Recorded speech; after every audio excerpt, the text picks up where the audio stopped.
مرحبا أهلا النوادي. السلام عليكم ورحمة الله وبركاته. إن الحمد لله نحمده حمدا يليق بجلاله ونستعينه استعانة تليق بكماله ونستهديه هداية من أقر بعظمته وجلاله ثم نصلي ونسلم على سيدنا محمد وآله. أما بعد سبحانك لا علم لنا إلا ما علمتنا إنك أنت العليم الحكيم. ربي اشرح لي صدري ويسر لي أمري واحلل عقدة من لساني يفقهوا قولي وسدد لساني واهدي قلبي بحق سيدنا محمد صلى الله عليه وآله وبارك وسلم. يا من هو في علوه كائن، يا من هو في فعل حميد، يا من هو في مجده متين. اللهم أكرمنا بنور الفهم وأخرجنا من ظلمات الوهم وارزقنا فهم النبيين وحفظ المرسلين وإلحام ملائكة المقربين. ربنا زدنا علما وفهما وعقلا يا أكرم الأكرمين بحق سيدنا محمد خاتم الأنبياء والمرسلين يا رحمن الرحيم. وصلى الله على سيدنا محمد وعلى آله وصحبه وبارك وسلم والحمد لله رب العالمين. قال المصنف رحمه الله ورضي الله تعالى عنه وأرضاه ونفعنا به وبعلومه وأمدنا بأسراره وأعادنا من بركاته في الدارين. رضي الله عنكم إلى أن قال وروينا في سنن أبي داود عن أبي سعيد الخدري رضي الله عنه قال دخل رسول الله صلى الله عليه وسلم ذات يوم المسجد فإذا هو برجل من الأنصار يقال له أبو أمامة فقال يا أبا أمامة ما لي أراك جالسا في المسجد في غير وقت صلاة؟ قال هموم لازمتني وديون يا رسول الله. قال أفلا أعلمك كلاما إذا قلته أذهب الله همك وقضى عنك دينك؟ قلت بلى يا رسول الله. قال قل إذا أصبحت وإذا أمسيت اللهم إني أعوذ بك من الهم والحزن وأعوذ بك من العجز والكسل وأعوذ بك من الجبن والبخل وأعوذ بك من غلبة الدين وقهر الرجال. قال ففعلت ذلك فأذهب الله تعالى همي وغمي وقضى عني ديني. Alhamdulillah, puji syukur kehadirat Allah, salawat salam senantiasa tercurahkan kepada junjungan mulia Nabi tercinta Nabi Yuna Muhammad sallallahu alaihi wa alihi wasallam beserta seluruh keluarga beliau, sahabat beliau dan umat beliau yang senantiasa melaksanakan ajaran beliau hingga akhir masa nanti. Yang sama-sama kami muliakan seluruh imam Masjid Al-Munawwar, wabil khusus Al-Ustadz Haji Aswin, Wal-Ustadz Jamal, wa Al-Habib Alwi, Al-Bar, wa jami'il hadirin hadirat yang insyaallah dirahmati Allah subhanahu wa ta'ala. Diriwayatkan kepada kami waruwina di dalam Sunan Abi Daud Al-Imam Sulaiman bin Ash'as As-Sijistani lahir tahun 202 Hijriah, wafat 275 Hijriah. Berasal dari Afghanistan. Ya, Imam Abu Daud asalnya dari Afghanistan. Kitab terkenal masuk ke dalam Kutubus Sittah, kitab induk hadis yang 6, yaitu Sunan Abi Daud. Beliau riwayatkan dari sahabat bernama Abi Sa'id Al-Khudri bahwa Rasulullah sallallahu alaihi wasallam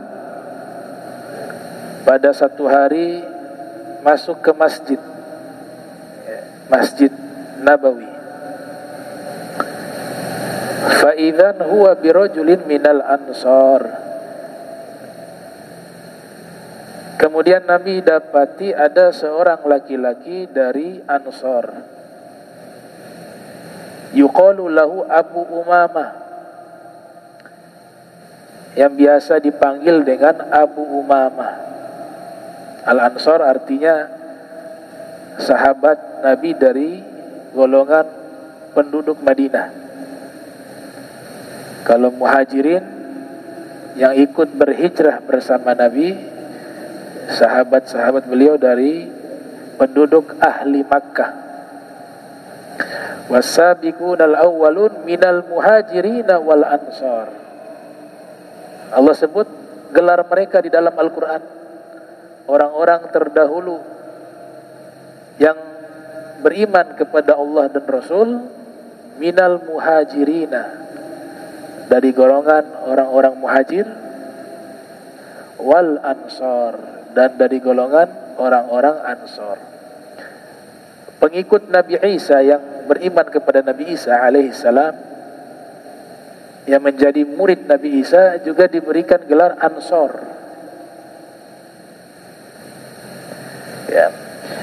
Ya ayyuhalladzina amanu kunu ansarallah kama qala Isa ibn Maryam lil hawariyin man ansari ilallah qala al hawariyuna nahnu ansarullah fa amanat ta'ifatum min bani Israil wa kafarat ta'ifah ila akhir ayat. Jadi pengikut Nabi Isa alaihissalam dan juga merangkap menjadi murid beliau juga diberikan gelar Ansor.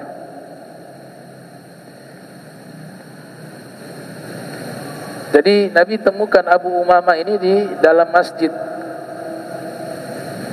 Kemudian Nabi bertanya atau memanggil beliau, ya Aba Amamah, atau ya Aba Umamah, ya Aba Umamah, mali araka jalisan fil masjidi min gairi waktu sholah. Kenapa aku melihat engkau duduk di dalam masjid di luar waktu sholat?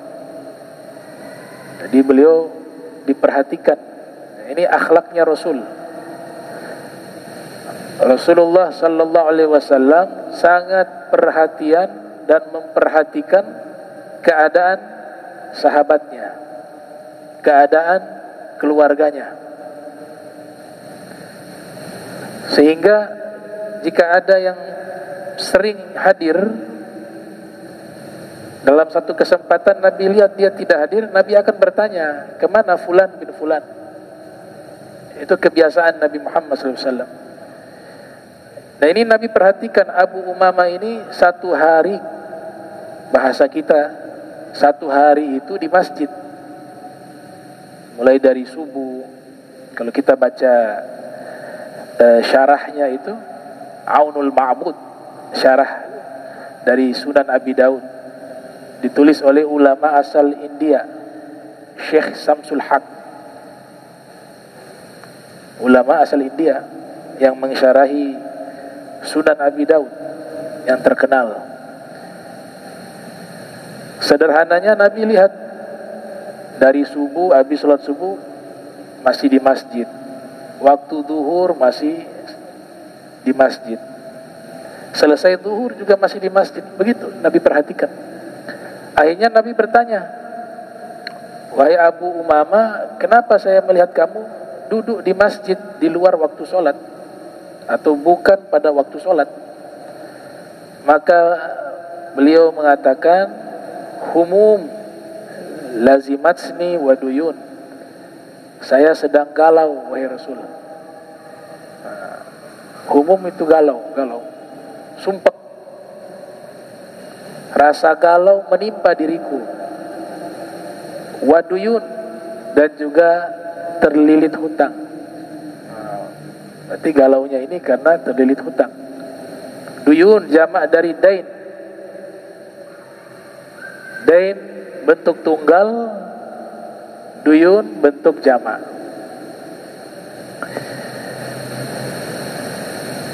Maka di agama kita ini berhutang itu pilihan akhir, darurat. Jangan jadikan kebiasaan.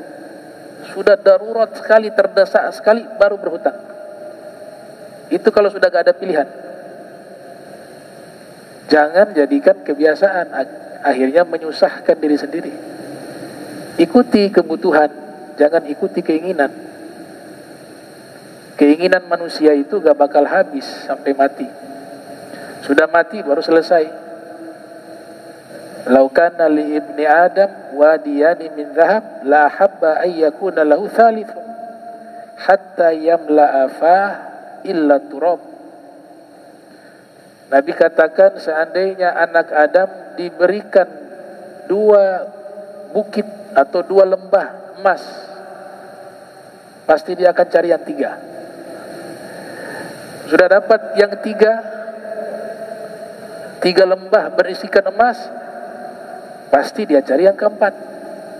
Sampai kapan keinginan ini terus seperti itu? Hatta yamla fahu illa turab, kata Nabi, sampai mulutnya penuh dengan tanah. Maksudnya sudah mati, sudah meninggal, dikubur, baru selesai. Nah, jangan sampai kita jadi orang seperti ini. Keinginan demi keinginan yang kita ikuti tanpa mengukur kemampuan kita, maka yang terjadi adalah menyusahkan diri kita, dan puncaknya nanti senang berhutang. Hutang sana sini, akhirnya susah. Ada satu tokoh sufi kabir, Al-Imam Abu Yazid Al-Bustami rahimahullah. Beliau mengatakan begini, urid an la urid, saya ingin untuk tidak ingin. Itu moto hidup beliau tuh, ingin untuk tidak ingin. Jadi gak mau ingin apa-apa. Itu orang paling kaya. Urid an la urid, saya ingin untuk tidak ingin. Agama kita mengajarkan cukup kebutuhan itu yang menjadi utama. Kalau ada lebih mampu ya silakan, jangan paksa. Itu namanya sifat qanaah. Qanaah itu apa artinya? Ar-ridha bil mawjud. Dia ridho dengan yang ada. Dia nikmati, dia syukuri, tanpa harus memaksakan diri sesuatu yang tidak ada. Ar-ridha bil mawjud wa tarku bil mafqud. Dan yang tidak ada dia tidak paksakan. Nah, itu disebut dengan al-qanaah. Al-qanaah kanzun la yafna. Al-qanaah kanzun la yafna. Sifat qanaah adalah gudang kekayaan yang tidak pernah habis. Tuba liman hudiya lil Islam wa kana 'aishuhu kafafa wa qanna'ahu Allah, atau kama qala sallallahu alaihi wasallam. Beruntung orang yang diberi petunjuk memeluk agama Islam dan hidupnya itu cukup, dan Allah berikan sifat qanaah di dalam hatinya. Ada hadis Nabi katakan, man asbaha aminan fi sirbih mu'afan fi jasadih wa indahu qutu yaumihi faka'annahu hizatid dunya bihadafiriha.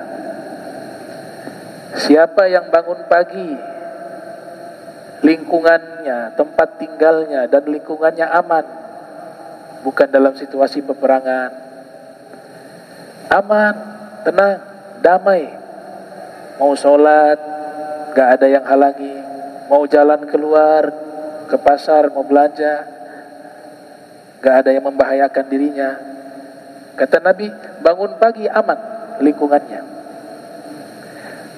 kemudian sehat tubuhnya, dan di hari itu makanan pokoknya terpenuhi. Sarapan paginya ada, makan siangnya ada, makan malamnya ada. Apa kata Nabi? Maka seakan-akan dia memiliki dunia dan sisi dunia. Itu saja manusia hidupnya. Al-Imam Syafi'i rahimahullah di dalam diwan beliau yang lahir tahun 150 wafat 204 Hijriah mengatakan, "Idza kunta dza qanu'in, idza kunta dza qanu'in wa anta, idza kunta dza qanu'in anta wa malikud dunya sawa." Kalau engkau memiliki sifat qanaah, merasa cukup dengan apa yang ada dan syukuri apa yang Allah berikan, maka engkau dan raja yang memiliki dunia ini sama-sama raja gitu. Raja makannya sama dengan orang biasa. Selama laparnya hilang, selesai itu makanan seenak apapun, kalau sudah kenyang gak enak. Dia manusia hidup sebatas itu. Imam Ghazali mengatakan, jangan kita menjadi manusia yang hanya terfokus di dalam masalah-masalah biologis tanpa ada ketaatan dan ibadah kepada Allah. Makan, minum, menikah, tidur itu sama dengan hewan. Hewan juga makan, hewan juga minum, hewan juga tidur, hewan juga nikah, kawin. Ini sama. Yang membedakan manusia dengan hewan adalah apa? Dua hal yang paling utama. Ilmu. Hewan gak punya itu. Dan yang kedua, takwa. Patuh kepada perintah Allah, karena hewan tidak dibebankan hukum.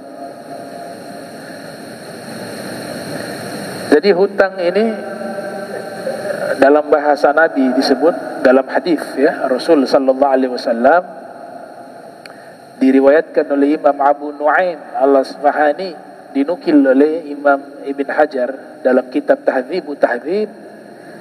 Nabi bersabda, "Ad-dain syainuddin." Ad-dain syainuddin. Hutang itu membuat cacat agama. Syainuddin. Ad-dain syainuddin. Syain itu naksun, satu kekurangan. Agama seseorang menjadi kurang kalau banyak hutang. Ada satu orang soleh berhutang dengan orang Yahudi. Ini seorang Muslim berhutang kepada orang Yahudi. Kalau dikonversi ke rupiah mungkin 150 juta atau 180 juta. Ini Yahudi ini tahu nih, kalau datang tagih ke rumah pasti orangnya gak ada. Hanya Yahudi cari akal. Dalam Islam itu ada satu kewajiban yang pasti dilakukan, sholat Jumat. Nah, orang Yahudi tunggu depan masjid. Ya. Nah, orang soleh ini hanya keluar dari rumah mau pergi ke masjid. Ketika sudah mendekati masjid, ini Masjid Nabawi ini. Ini kejadian di zaman Nabi Muhammad SAW. Saya tahu nama orangnya, tapi saya gak mau sebutkan karena ceritanya kurang baik. Dan juga butuh riset apakah benar riwayat ini sahih atau tidak. Ya, ini nanti pembahasan beda lagi dah. Tapi kita ambil hikmahnya. Hikmah dari riwayat tadi yang Nabi katakan bahwa hutang itu membuat kurang agama. Nah, orang soleh ini kasihan mau pergi sholat, mendekati Masjid Nabawi, ternyata di depan masjid itu orang Yahudi itu sudah ada, mau nunggu nagih hutang. Akhirnya dia mundur, balik pulang ke rumah, khawatir nanti harga dirinya dirusak. Baru terkenal nih orang Yahudi ini kalau nagih hutang langsung teriak depan orang banyak. Nah, di dalam bab fikih, tapi ini juga bisa dijadikan kebiasaan. Kalau memang keadaan seperti ini namanya darurat. Kalau darurat, di zaman Nabi masjidnya hanya satu, sholat Jumat. Kalau zaman sekarang bisa pindah masjid. Tapi yang saya maksudkan bahwa di dalam ilmu fikih, menghindari diri jangan sampai dirusak harga dirinya. Di antaranya dengan ada orang yang tagih hutang, dan memang biasanya dia ini tidak bisa menjaga lisan, langsung teriak, hutang kamu mana belum bayar, marah-marah kepada orang tersebut. Itu kan kalau depan orang banyak harga dirinya rusak. Maka di dalam bab fikih dia sholat duhur, jangan pergi di sholat Jumat. Kalau konteksnya di masa itu, ini makanya baca fikih itu harus utuh. Karena masjidnya hanya ada satu waktu itu. Dan para fuqaha membahas di masa beliau-beliau itu memang masjid yang diadakan sholat Jumat itu jaraknya jauh satu dengan satu lain. Nah, di zaman kita ini kan dekat di masjid, sehingga ini gak bisa jadi uzur. Misalnya dia tahu nih nagihnya di masjid ini, ya dia bisa sholat Jumat di masjid yang lain. Itu yang dimaksud apa? Hutang itu membuat cacat agama. Syainuddin. Adain syainuddin, ya. Kalau din agama, kalau dain hutang. Riwayat yang lain diriwayatkan oleh Imam Muslim yang lahir tahun 204 wafat 261 Hijriah. Rasulullah sallallahu alaihi wasallam bersabda, Yukfar likulli syahid, yukfar lisyahid kulla dhanbin illa dain, atau kama qala Nabi sallallahu alaihi wasallam. Diampuni seluruh dosa orang yang wafat syahid. Semua dosanya orang yang syahid diampuni oleh Allah kecuali satu, dain, hutang. Illa dain. Hadis sahih riwayat Imam Muslim di dalam sahihnya yang lahir 204 wafat 261 Hijriah. Di dalam kitab Musnad Firdaus karya al-Imam Ad-Dailami, di situ ada riwayat sahibud dain maglul fi qabrihi la yafukuhu illa ghadabud dain.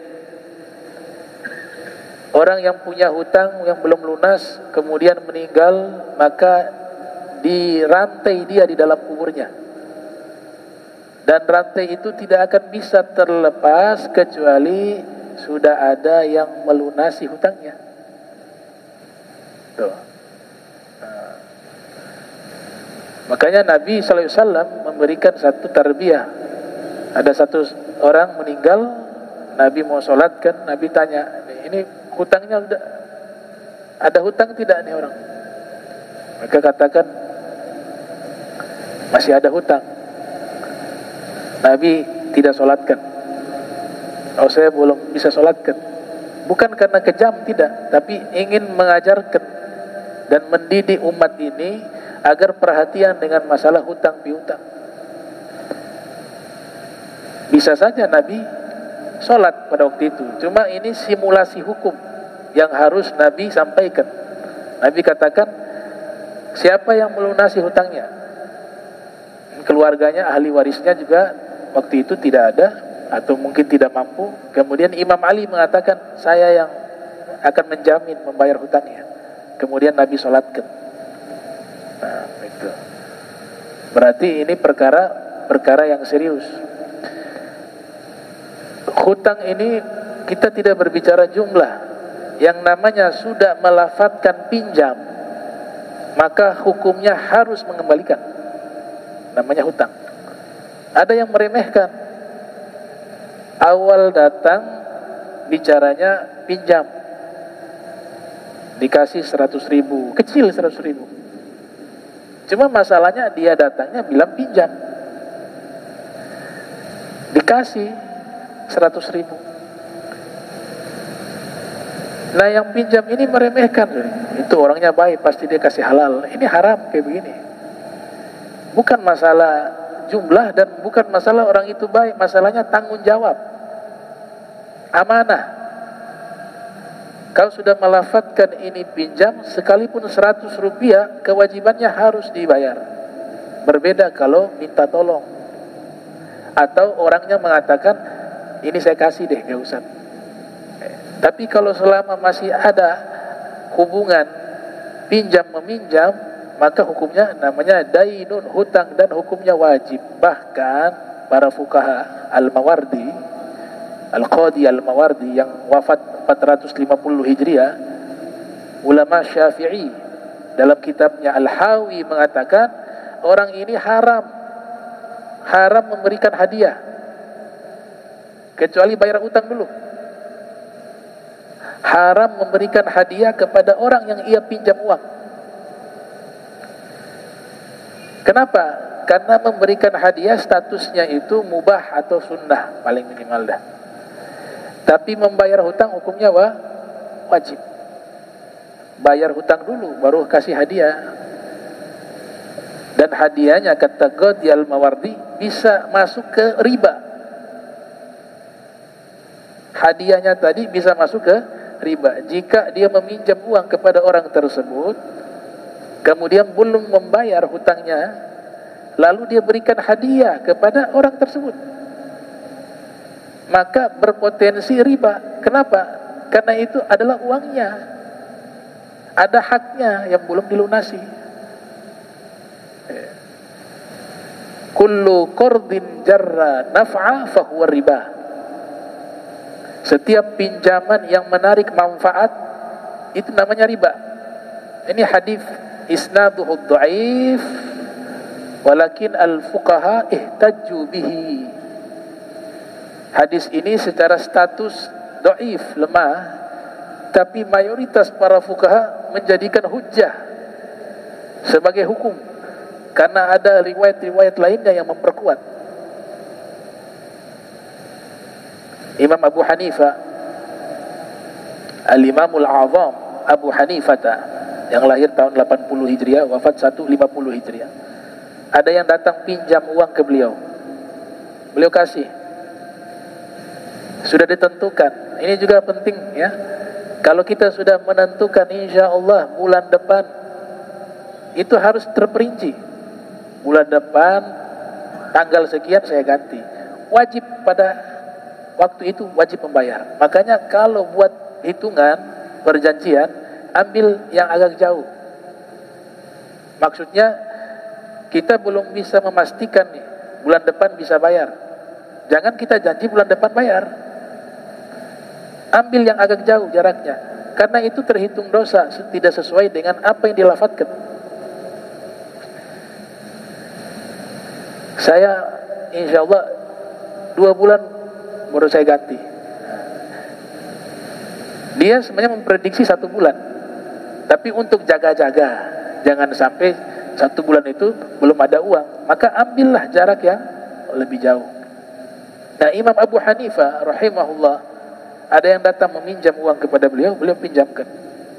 Sudah ditentukan nanti dibayar sekian, tanggal sekian, bulan sekian. Ternyata itu cukup lama itu. Orang itu tidak datang membayar hutang. Satu ketika Imam Abu Hanifah berjalan dengan murid-muridnya, bertepatan berada di rumah orang yang meminjam uang kepada Abu Hanifah. Cuaca waktu itu panas, matahari sedang teriknya. Maka murid-muridnya Imam Abu Hanifah berteduh di bayangan pohon yang ada di rumah tersebut. Berteduh di situ. Al-Imam Abu Hanifah dipanggil oleh murid-muridnya, wahai Syekh, ayo kita berteduh di sini. Kata Imam Abu Hanifah, saya gak bisa. Kenapa gak bisa? Bayangan pohon itu riba. Bayangan pohon itu riba. Kenapa? Karena yang punya rumah ini punya pinjaman kepada saya. Ada berhutang kepada saya dan waktunya cukup lama. Sampai hari ini belum membayar. Saya khawatir dari uang saya itu yang saya pinjamkan, dia beli bibit pohon. Dan tumbuhlah pohon itu.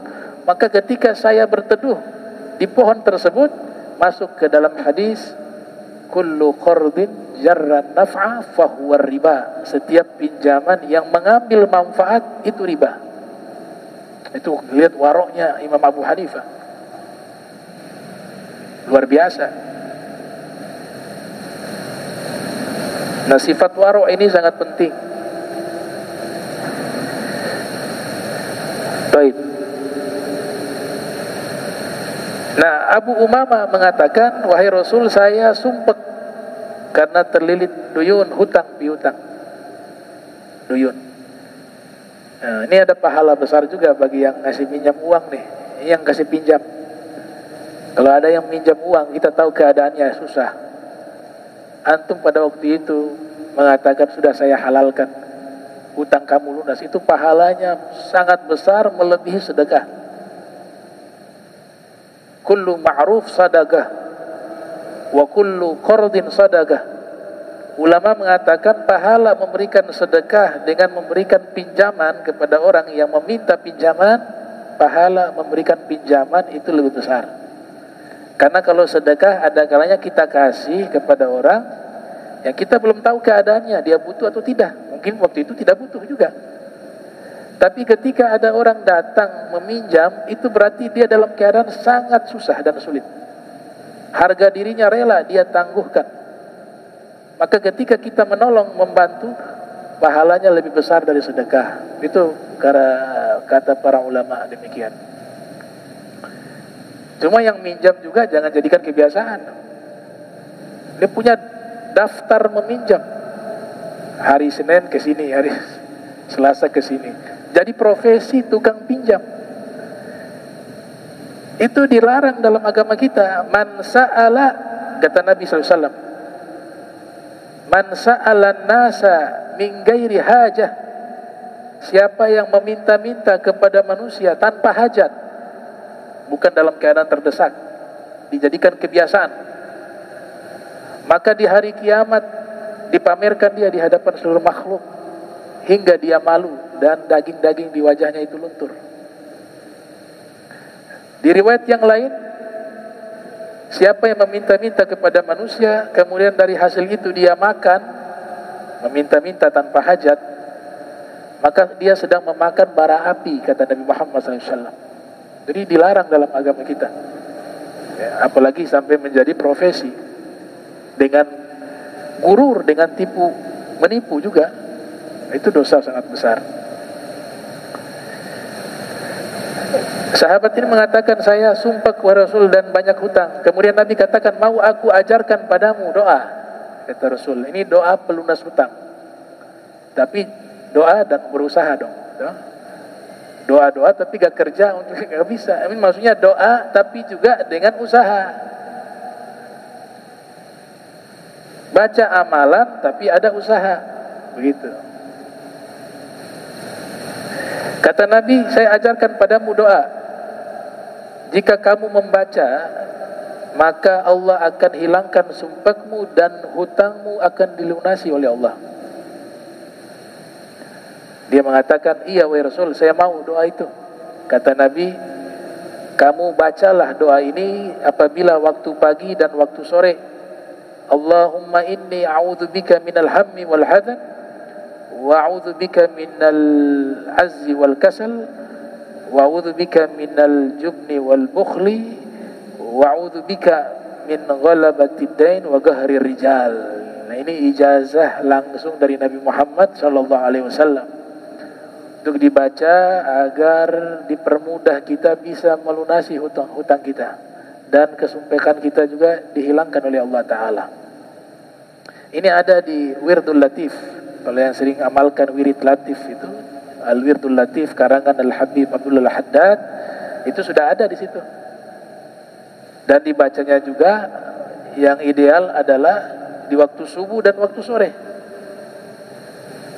Ada juga di dalam kitab Al-Azkar Nawawiyah ini, karangan Imam Nawawi, juga di dalam kitab Amalu Yaumi wa Lailah karya Ibnu Sunni, dan ada juga dalam kitab Hisnul Hasin min Kalami Sayyidil Mursalin, dan ada di kitab Riyadul Jannah karya Al-Ghadi Syekh Yusuf An-Nabhani. Amalkan doa-doa yang diijazahkan oleh Nabi Muhammad sallallahu alaihi wasallam. Antum sudah berdoa, sudah istimewa. Kita gak bicara nih digobul atau tidak ya. Misalnya hutangnya memang tidak dilunasi, sumpeknya masih ada, berandai-andai saja. Tapi antum sudah amalkan, itu sudah istimewa, sudah beruntung. Karena antum sedang meminta kepada Allah, berarti sedang menjalin koneksi dengan Allah Ta'ala. Ad-du'a silahul mu'min. Doa itu senjata orang beriman. Ad-du'a silah bainal abdi wa rabbih. Doa itu adalah hubungan antara hamba dengan penciptanya. Jadi doa itu, antum berdoa, sudah berdoa, tidak ada kata rugi. Kenapa dikatakan tidak ada kata rugi? Dr. Abdul Halim Mahmud dalam kitab Ad-Du'a Al-Mustajab Minal Kitabi wa Sunnah, yang juga menghimpun beberapa doa yang diriwayatkan di dalam Al-Quran maupun di dalam hadis Nabi Muhammad sallallahu alaihi wasallam, bahwa doa itu ketika Allah tidak kabulkan di dunia, berarti Allah simpan di akhirat. Pasti dikasih itu di akhirat. Dalam bentuk apa? Allah yang tahu, yang layak bagi kita, yang pantas bagi kita. Bisa dalam bentuk penghapus dosa, bisa juga dalam bentuk penambah timbangan amal baik, bisa juga dalam bentuk meningkatkan derajatnya di surga. Yang kedua, doa yang kita panjatkan kepada Allah, Allah tidak kabul saat itu juga apa yang kita minta. Misalnya ada yang doa minta motor, gak apa-apa minta motor. Allah Ta'ala mengatakan dalam hadis qudsi yang dinukil oleh Nabi Muhammad SAW, bahwa Allah marah orang yang tidak mau berdoa. Jadi minta apapun, sekalipun itu kita anggap sesuatu yang kecil. Nah, tidak saat itu juga Allah kabul, tapi Allah kasih mungkin di waktu yang terbaik. Ada juga doa yang Allah simpan dan Allah berikan tidak sesuai dengan permintaan kita, tapi Allah ganti dengan sesuatu yang lebih butuh bagi kita. Ini semua rahasianya Allah. Dan doa tidak ada kata rugi, pasti kita mendapatkan keuntungan. Dalam Al-Quran Allah Ta'ala berfirman, Ud'uni astajib lakum. Ud'uni, mintalah kepada Allah, dijawab oleh Allah. Astajib lakum, pasti aku akan mengijabah. Innallaha la yukhliful mi'ad. Allah Ta'ala tidak pernah mengingkari janjinya. Ini bentuk janjinya Allah nih, yang bagi orang yang suka berdoa. Kata Allah, mintalah padaku, pasti. Allah sudah katakan pasti. Jawab syarat dalam ilmu nahu. Astajib lakum, pasti aku akan menjawab doa kalian. Dan Allah nyatakan, saya tidak pernah mengingkari janji. Ketika saya sudah mengatakan pasti, tidak akan berubah itu. Makanya doa, selalu kita berdoa ya. Dalam keadaan senang berdoa, dalam keadaan susah berdoa. Ada hadis Nabi Muhammad sallallahu alaihi wasallam, man ta'arraf illallah, siapa yang dia mengenal Allah di waktu senang, dia lagi senang nih, tapi gak buat dia lupa kepada Allah, lagi di atas posisinya, lagi jaya-jayanya, lagi sukses-suksesnya, tahajudnya, amal solehnya, akhlaknya, sedekahnya. Ingat pada Allah, ingat berbuat baik. Di waktu dia senang, dia ingat pada Allah. Allah katakan apa? Nanti di waktu sulit, Allah ingat kepadanya. Jangan sudah susah, lupa Allah. Begitu juga orang di waktu susah, ingat Allah. Maka Allah akan menolongnya. Dan di waktu senang, Allah akan menjaganya. Itu makna hadis dari Nabi kita Muhammad sallallahu alaihi wasallam. Nah, kemudian terakhir di sini, setelah beliau dapat ijazah dari Nabi Muhammad sallallahu alaihi wasallam, sahabat bernama Abu Umamah, apa kata beliau? Fa fa'altu dzalika, saya amalkan itu. Fa adhaballahu ta'ala ghammi wa hammi wa ghammi wa qada 'anni daini. Dan sungguh Allah hilangkan rasa sumpek dan galau saya, dan hutang saya dilunasi oleh Allah Ta'ala. Nah, juga ini penting. Setiap amalan harus diiringi dengan keyakinan. Ada syarat-syaratnya amalan ini bisa menjadi mujarrab, ya. Yang pertama harus taat. Antum doa model apapun, apa yang Allah perintahkan antum tidak taat, itu doa gak bisa diterima. Sholat antum tinggalkan 5 waktu, terus antum minta, ya Allah minta surga Firdaus, ya Allah kasih kaya saya tanpa susah, mudahkan, lancarkan urusan saya. Tapi yang Allah suruh dia tidak taat, bagaimana Allah mau mendengar? Makanya selalu di dalam Al-Quran, di surat At-Tolak, coba perhatikan uslubnya, susunan kata per kata. Wa may yattaqillah yaj'al lahu makhraja wa yarzuqhu min haitsu la yahtasib. Siapa yang bertakwa kepada Allah, ini syarat pertama, takwa dulu, maka Allah akan jadikan jalan keluar di setiap masalahnya. Dan Allah akan berikan ia rizki dari arah yang tidak pernah dia duga. Tapi syarat pertama takwa dulu. Takwa dulu, baru setelah itu doa kita diberikan oleh Allah, diijabah oleh Allah, dimudahkan oleh Allah. Di surat Fatihah, coba perhatikan, semua ayat begini. Iyyaka na'budu wa iyyaka nasta'in. Kepadamulah kami menyembah, dan kepadamulah kami minta pertolongan. Jadi kalau mau minta tolong tapi gak ibadah sama Allah, Allah gak dengar. Allah suruh ibadah dulu, baru minta tolong sama saya. Takwa dulu, baru minta sama saya. Itu hakikatnya begitu. Nah, ini diterangkan hampir 800 lembar. Ya, iyyaka na'budu wa iyyaka nasta'in, diterangkan oleh Al-Imam Ibnul Qayyim yang lahir 691 Hijriah, wafat 751 Hijriah. Itu hampir 900 lembar hanya membahas iyyaka na'budu wa iyyaka nasta'in. Juga Al-Imam Al-Harawi yang sebelumnya membahas ayat tersebut cukup panjang.